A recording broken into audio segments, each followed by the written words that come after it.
Hello, everyone. Welcome back to the channel. Whether you're new or returning, thanks for joining me today because we have some usual topics before our game against Villarreal that we need to discuss. It is a tough game tomorrow, and as usual, I've compiled my thoughts into three main points. They do kind of branch out. On a side note, this will be a semi short video because I am still feeling a bit under the weather. You can probably hear my voice, but if you do agree with any of these topics, why not drop a like on the video? It helps out a ton. But without any further ado, let's get straight into it. Now, firstly, I'd like to talk about the stakes of this match. Real Madrid have not been at their best, but they're still getting the job done. They're winning their matches, they're getting the 3 points, and they are currently 3 for 3. We are not 3 for 3. The pressure is on us. We need to catch up to them, and we just need to keep on winning. We need to build this momentum up.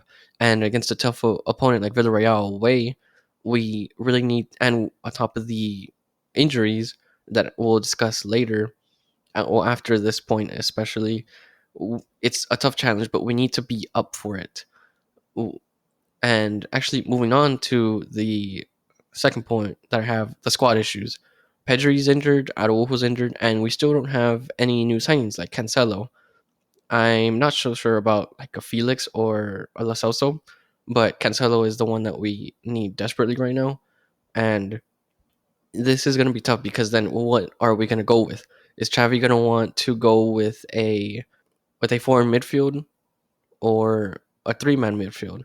Is he going to want to go with the two wingers or the one winger? But I think this is the lineup that I would go with. Actually, moving on to the third point, the lineup predictions. I would personally go. Obviously, I would want to go with the 4-3-3 with the two natural wingers, because especially with Pedri injured, we don't want to use all of our midfielders. We don't want them to get more injuries. And I would go with a back four. Obviously, Ter Stegen in goal. A back four of Balde at left back if he can play. There were reports that he had picked up a knock on his ankle, but if he can play, great. If he can't, then I guess you have to put Marcus Alonso at left back. Then I would want Christensen and Kunde as at center back, and I guess you would have to put either Roberto because I wouldn't want Kunde at right back. And for midfield, I would go with a natural midfield three of Romeo in the pivot, of course, and I would go with Gundogan, and I would give minutes to Gavi. I would want Frankie to come off the bench. I think Gavi deserves some minutes this match, and but I would understand if you want Frankie to start and Gavi to come off the bench.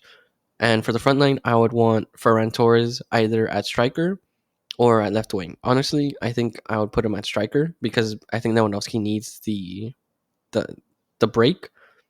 I think he needs the wake up call.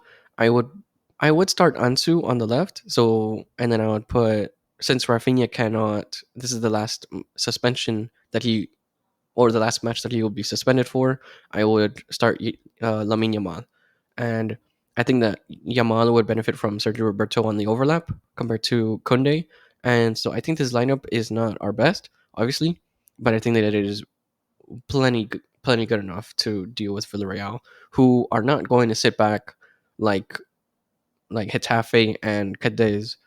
They will not be so stubborn in defense, and they will attack us. They will bring the fight to us. So I think that this we could honestly see a decent result in this match. I would predict, honestly, I would still predict a 2-0 win for Barcelona. I don't think we are going to score any more goals, but I would love to be surprised. But that's all for me today, guys. I pass the question off to you. What are your thoughts ahead of the match? What lineup would you go for? I'd love to see them in the comments. I hope you enjoyed this video. If you did, why not subscribe? Have a great rest of your day, and I'll catch you in the next one.